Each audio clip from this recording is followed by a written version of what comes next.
3 जुलाई से 9 अगस्त तक चलने वाली अमरनाथ यात्रा की शुरुआत हो चुकी है। सुरक्षा व्यवस्था सख्त है। पूरी यात्रा के रूट को नो फ्लाई जोन में घोषित कर दिया गया है। जानिए अमरनाथ के वो 2 मार्ग कितने लंबे और वहां पहुंचने में कितना समय लगता है, ये सब कुछ आपको इस वीडियो में बताते हैं। तो कड़ी सुरक्षा के बीच अमरनाथ यात्रा की शुरुआत हो चुकी है। बीते बुधवार को जम्मू से पहला जत्था भी रवाना हो गया। हर हर महादेव के उद्घोष के साथ यात्रा की शुरुआत हुई है। यात्रा 3 जुलाई से 9 अगस्त तक चलने वाली है और खास बात ये भी है कि अमरनाथ यात्रा के पूरे रूट को नो फ्लाई जोन में घोषित किया गया है, यानी यात्रा के पूरे रूट पर ड्रोन, यूएवी और गुब्बारे नहीं उड़ाए जा सकेंगे। तो चलिए अब आपको बताते हैं कि यहाँ का रूट कैसा है। तो बाबा अमरनाथ की गुफा तक जाने के लिए 2 रूट हैं। पहला रूट कश्मीर गांदरबल जिले के बालटाल से शुरू होता है और दूसरा रूट की शुरुआत अनंतनाग जिले के पहलगाम से होती है।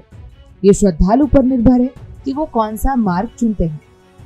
ज्यादातर श्रद्धालु पहलगाम से अमरनाथ यात्रा करना पसंद करते हैं।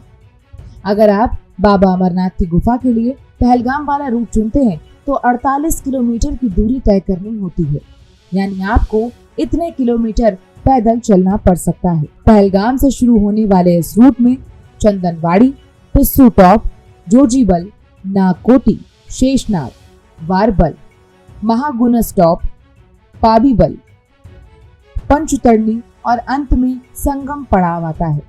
इस दूरी को तय करने में कम से कम 5 दिन का समय लग जाता है।